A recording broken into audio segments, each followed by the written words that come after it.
안녕하세요. 위니스쿨의 위니입니다. 오늘은 겁이 많은 아이 해결 방법 2가지에 대해서 알아보도록 하겠습니다. 겁이 너무 많아서 낯선 환경에 가거나 도전을 피하는 아이를 어떻게 대해야 할지에 대해서 오늘 알아볼 건데요.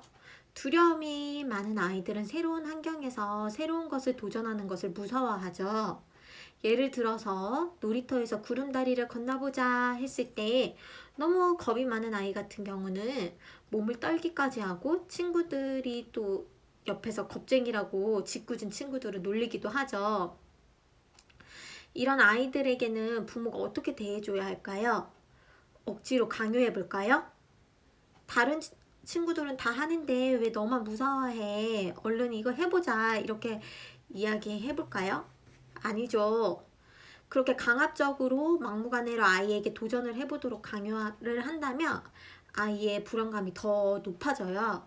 특히 강압적인 성격을 가진 부모님들이 이제 아이가 겁을 내는 모습을 보면 답답하기도 하고 또 친구들에게 놀림을 받는 모습을 보면 속상하기도 해서 무의식적으로 이런 실수를 범하기 쉬운데요. 그러면 부모인 우리가 해야 할 일은 무엇일까요? 먼저 첫째, 불안을 줄여줄 수 있는 새로운 습관을 배우도록 해준다. 두 번째, 고민을 나누고 안정을 취하는 방법들을 배우도록 해준다 입니다. 불안을 줄여줄 수 있는 새로운 습관은 무엇일까요? 여러 가지 아이에게 맞는 방법을 고민해보고 부모가 만들어 볼 수 있는데요. 대표적인 방법은 이제 아이가 마음의 안정을 먼저 찾을 수 있도록 10부터 1까지 거꾸로 세어보게 하는 방법이 있고요. 혹은 아이가 병원같이 자신이 안 좋아하는 장소에 가면 이제 유독 더 긴장을 많이 하고 긴장을 많이 할 텐데, 그럴 때 벽이나 바닥에 있는 타일이 몇 개가 있는지 우리 같이 세어볼까? 하는 방식으로 아이에게 긴장을 풀 수 있도록 도와주는 거예요. 두려움을 줄이는 방법으로는 어떤 방법을 사용하든지 그게 아이에게 그 방법이 습관이 될 수 있도록, 습관이 될 때까지 연습할 수 있도록 해주는 게 중요해요. 그러면 두 번째 방법인 고민을 나누고 안정을 취하는 방법들을 배우도록 해준다. 이건 어떻게 하면 좋을까요? 아이들은 자신의 걱정이 무엇인지 부모에게 말을 할 수도 있고 안 할 수도 있는데요. 아이가 말을 안 할 때 알아차리는 방법은 아이를 가까이에서 관찰하는 방법이 있어요. 아이가 무슨 말을 하는지, 무엇을 가지고 노는지 잘 지켜봄으로써 부모에게 터놓지 않았던 아이의 걱정이 무엇인지 찾을 수 있을 거예요. 행동으로 또 표현할 수도 있어요. 아이들은 소리를 지르며 반항한다던가, 엄마가 시야에 안 보이면 안 되고 잠시만 엄마가 안 보여도 불안해서 엄마를 찾으면서 엄마가 항상 자기 옆에 있어야 한다고 보친다던가, 아니면 수시로 손톱을 물어뜯는 행동을 한다던가 하는 행동들은 전부 다 아이가 불안감을 갖고 있음을 보여주는 행동들이에요. 그래서 이렇게 아이의 모습들을 관찰을 해서 어떤 상황이 아이들에게 두려움을 느끼게 하는지 알아차렸다면 그것을 해소하는 해결책을 제시해줘야죠. 예를 들어서 아이가 밤마다 악몽을 꾸면서 밤에 자는 것을 두려워하면 그 원인이 무엇인지 알아차리는 게 중요해요. 예를 들어서 자기 전에 무서운 만화 영화나 자극적인 미디어를 보고 자서 그렇다면 자기 전에 엄마랑 가벼운 동화책이나 재미있는 게임 같은 것을 해보는 것으로 유도해보는 방법이 있겠고요. 또 걱정을 부모님한테 말로 표현 안 하는 아이들은 이제 자신의 두려움을 말로 표현을 하면서 그것을 해소할 수 있도록 도와주는 거예요. 아이가 말을 잘 안 하려 한다면 부모가 아이에게 이제 아이의 말을 잘 들어줄 거라는 확신을 주고 아이를 안심시켜 주는 게 먼저 중요해요. 대화를 나눌 때 조심해야 하는 것은요, 무심코 아이에게 아기처럼 굴지 마, 밤에 괴물 같은 건 없어, 이런 식으로 엄마의 생각을 강요하거나 얘기하면 안 돼요.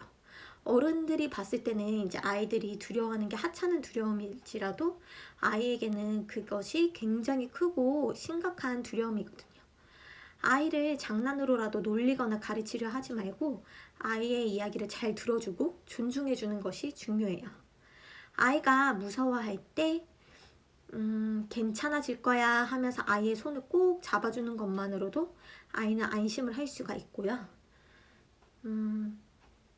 그런데 그렇다고 해서 또 너무 아이에게 너무 포용적으로 이렇게 하면은 항상 엄마가 여기 있으니까 널 지켜줄 거야 이런 식으로 너무 포용적으로 하면은 아이가 오히려 그것을 조금 더 어리광을 부리는 요인으로 그게 작용이 되기도 해요. 그래서 막 어린이집에 가는 것을 떨어지기 싫어하는 아이들, 뭐 이렇게 분리불안이 심한 아이들 같은 경우는 여러 가지 요인이 있겠지만 그 중에 한 가지 요인으로 엄마가 너무 과잉보호를 한다던가 항상 엄마랑 아빠가 널 지켜줄 거야 이런 식으로 너무 아이를 이렇게 과잉보호하는 식으로 하면 아이의 불안감이 더 높아지기 때문에 이제 뭐 적당히 그 선을 지키는 게 중요하겠죠.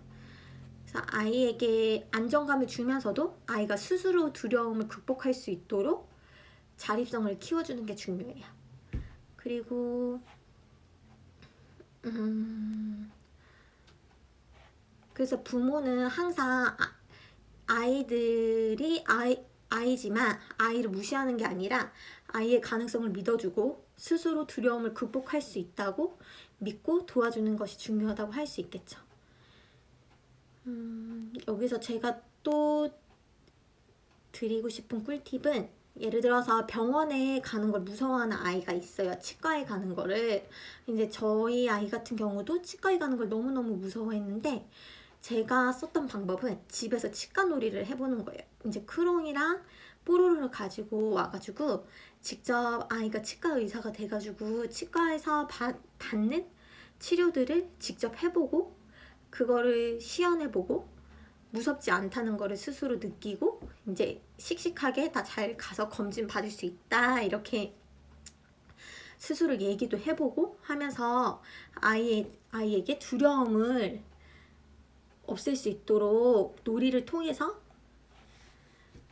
해주는 방법이 있었어요. 그러니까 아이가 이제 그 다음부터는 치과 가는 것을 안 무서워하고 오늘 치과 검진 가는 날인데 엄마랑 같이 가볼까? 이렇게 얘기하면 응, 나 이제 갈 수 있어. 나 안 무서워. 씩씩하게 잘 갈 수 있어. 이렇게 자기가 스스로도 이야기할 수 있게 되었어요.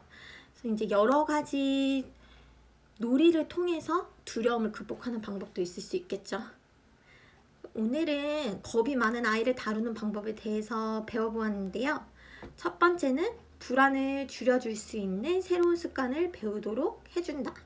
두 번째는 고민을 나누고 안정을 취하는 방법들을 배우도록 해준다 입니다. 도움이 조금 되셨나요?